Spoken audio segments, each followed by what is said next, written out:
الله أكبر الله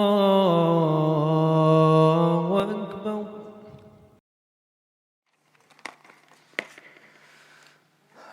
الحمد لله رب العالمين ولا عاقبة للمتقين ولا عدوان إلا على الظالمين. أشهد أن لا إله إلا الله وحده لا شريك له وأشهد أن محمدًا عبده ورسوله وصفيه من خلقه وحبيبه. أما بعد, brothers and sisters in Islam, Assalamu alaikum wa rahmatullahi wa barakatuh. I think I remember that a long time ago I was just giving the khutbah, and now it's more than 2 or 3 months that I haven't been in this place. So it's a very long time, and I'm glad that I am with you here again.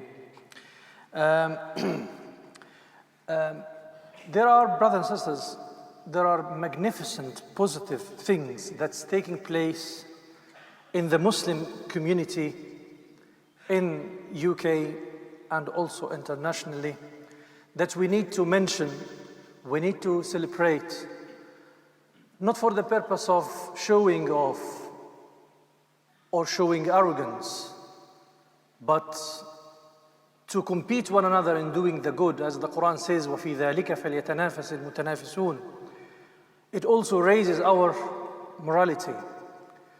We should equally talk about the downside, the minus aspects, the negative things, not to make us feel down, but to tackle it, improve it, and understand our weaknesses and works towards reforming them. I think there are magnificent things that are happening, and I would like to start with recently in various places, various mosques in the UK, they have working very hard to collect money and fundraise campaign for buying food for local food banks. There are initiatives in the Muslim community in Bradford, for example, to raise money to repair the roof of a local synagogue, which is magnificent.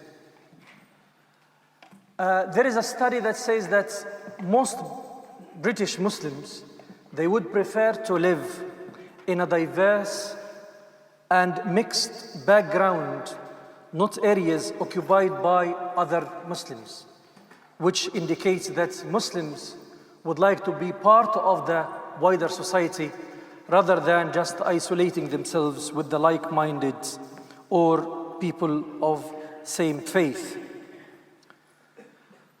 Also, your humanitarian help and support to all crises that's taking place in various parts of the world, especially the latest crisis of the refugees who are coming now to various parts of Europe looking for protection and for safety.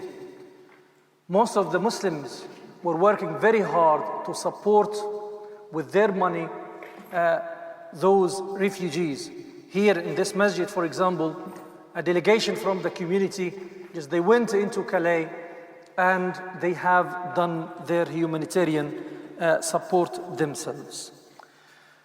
I believe, brothers and sisters, all of these magnificent good works, positive attitudes represent the true expression of our religion. Rasulullah sallallahu alayhi wa sallam mentioned in the hadith that when he was asked about the best type of people and the best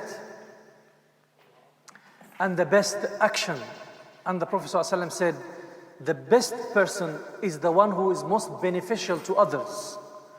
And when he was asked about what's the best action, and the Prophet ﷺ stated that to bring happiness to the hearts of others, to pay the debts of others, to relieve others from distress and difficulty, and to feed others from hunger. And the Prophet ﷺ concluded the hadith by saying, it is better for me, it is better for the Prophet ﷺ to walk down in the road to help a fellow human being to achieve his need rather than performing i'tikaf in his masjid for a month. So the masjid of Rasulullah ﷺ, where we say that each prayer is rewarded in that amount of reward, he said even just to walk down, help someone in his ordinary life is better than making i'tikaf for a whole month. And the Prophet ﷺ in the hadith also stated that the one who repress and control his anger, Allah subhanahu wa ta'ala will cover his faults on the day of judgment. So we may ask Allah subhanahu wa ta'ala to accept all your good works and help you in the future to do more of all of these good activities. We also must remember many brothers and sisters in humanity who are now suffering in different parts of the world. Civilian people in Syria who are suffering a lot, and they are making dangerous journey looking for safety and security. May Allah subhanahu wa ta'ala deliver them from their difficulties. Having stated that, having said all of these beautiful things that we are proud of, this shouldn't make us turn blind our eyes to our weaknesses or our shortcomings. We need to look at them, identify these weaknesses, and look for a way forward to improve them rather than just to be complacent or ignore even talking about them. Ignoring talking about the shortcomings is bad. Some Muslims, when they hear voice of criticism, they usually link it to Islamophobia and say this person is Islamophobic. Not every voice of criticism is Islamophobic. It's not like that. We should take the message, understand it, analyze it, and maybe some benefits in these criticism that will help us to improve and become better human beings. We must believe that there is always a way for improvement, room for improvement. No one is perfect because perfection only belongs to Allah subhanahu wa ta'ala. And as we humans, we make mistakes and we need to improve these mistakes. I think looking locally about mosques, for example, if I take mosques as an example, and when I compare the number of mosques that we are having in the UK to the number of mosques Muslim community had during the 70s, I find there is a change in our understanding of how the mosque is working and what's the message the mosque should deliver. I think we have swayed and departed a little bit from concentrating on the quality of the mosque to the quantity of the mosques. There is a huge number of mosques around the corner. Everywhere there is a mosque. I personally, you may be, but I personally am not a big fan of a mosque every around the corner. I'm not a big fan of that. I would care so much about the quality of the mosque, the quality that the message of the mosque are producing. This is what makes a good mosque and a bad mosque. There is a bad mosque. When the message is not good, it's not a good mosque. So I would care so much about the quality, about how the mosque is functioning, how the mosque is working. Before donating money to build a mosque, I need to understand how to run a mosque, especially in the challenges about imams' qualifications, about the structure of the mosque, about the funding, lots of complications, and about the people who run the mosque. Are they the right people? And all of these questions need to be addressed. I would be extremely concerned about the teachings in the local madrasas, for example, that care so much about the oral tradition of teaching the Quran rather than understanding the Quran. The oral tradition, memorizing the Quran is important, But what's more important than the memorization of the Quran is to teach how to understand the Quran. And not only that, how to relate the Quran to your life. What does it mean to you today, in this moment in time? And that's why you can find plenty of Quran competitions. Quran competitions about what? Memorizing the Quran, but not understanding the Quran. You will find loads of Haffaz, but how many of them understand what the message of the Quran is about and how to relate that to his life? If you have ever heard about these types of competitions, please bring it to my attention, because I don't think it does exist. It doesn't. They compete only in the oral tradition, which is a good start, but it is not enough. We have to move to the other level of teaching, which is a higher level of understanding the Quran. Every single year, there are a huge number of people just go to Hajj, worldwide and in here. For me, brothers and sisters, you may go, I don't force you, I'm only sharing my thoughts with you. The last incidents that took place in Hajj this year, which claimed the lives of nearly 600 people minimum, and this is not the only incidents that killed the pilgrims. It's happening, recurring incidents that has been taking place over the last decades. Due to lack of health and safety laws, recurrent construction failure, failure of crowd control, outbreak of various diseases, which make me concerned about even going to Hajj in the first place. And rather than just to handling this problem, rather than just handling or reducing the number of the Hujjaj, because there are too many, Mecca itself can't accommodate all of this huge number of people. At the time of the Prophet, it's only 10,000, and the last Hajj, nowadays you're talking about 5 million, 6 million, which is beyond the reach of human capacity to handle all of these people.